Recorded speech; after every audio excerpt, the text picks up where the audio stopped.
In this lesson, I want to talk about what makes atoms happy, introduce electronegativity, and talk about the difference between metals and nonmetals. All atoms want to be happy, and to be happy, an atom needs to fill its outer shell with electrons. The octet rule says that atoms tend to gain, lose, or share electrons in order to gain a full valence or outer shell. Remember that depending on an element's placement on the periodic table, we can tell how many valence electrons it has just by seeing what group number or column it's under. Essentially, elements in groups 1, 2, and 3 will have 1, 2, and 3 valence electrons, while elements in 4, 5, 6, and 7 will have 4, 5, 6, and 7 valence electrons. The more valence electrons, the greater the tendency for that element to attract electrons, and the higher electronegativity.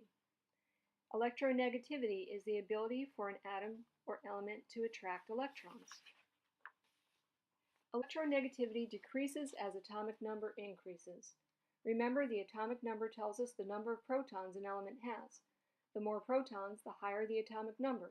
The lower the atomic number, the weaker the forces attracting the electrons in their orbitals.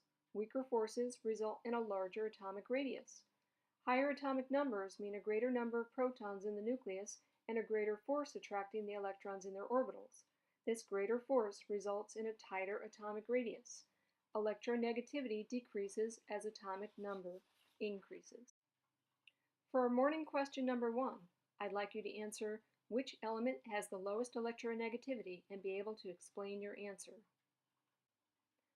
Most of us think we can identify metals since they're typically shiny and lustrous.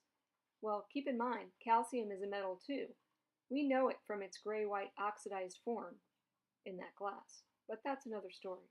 Most elements are metals and typically shiny and lustrous. Since metals have a very low number of valence electrons, they have a low electronegativity. Metals have a loose hold on their valence electrons, which makes them good conductors of electricity. Remember, electricity is the movement of electrons. Their density makes them opaque, even in thin sheets, and good conductors of temperature. They can be pulled into thin wires, ductile, and hammered into thin sheets, malleability. Metals are typically solid at standard Earth conditions, with few exceptions, like mercury. Nonmetals have a high number of valence electrons and a higher electronegativity. Nonmetals have a tighter hold on their valence electrons and will share electrons to become noble. Because their electrons stay put, they make poor conductors of electricity and temperature. Their electrons are shared in a cloud, so nonmetals are typically not dense and transparent in thin sheets, but can be solid, liquid, or gas at standard Earth conditions. Nonmetals tend to be brittle and are not malleable or ductile. They're not lustrous, but make good oxidizers. Nonmetals can steal electrons from metals in ionic bonds, like this example of sodium and chlorine. Nonmetals bond covalently with other nonmetals because neither one of them is willing to give up its electrons to the other, like this example with calcium and chlorine. Since they only have 1 to 3 valence electrons, metals easily give up their valence electrons to become noble. They'll bond with nonmetals in ionic bonds, like this example with magnesium and chlorine. When magnesium gives up its 2 valence electrons, its lower electron shell is full and it becomes noble. It also has 2 electrons less than it had before and now carries a charge of +2. The chlorine atoms each gain an electron and they become charged -1.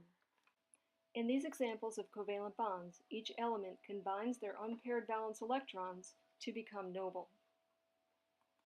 Be prepared to answer the morning question. What do you think electronegativity has to do with the type of bond an element will make with another element?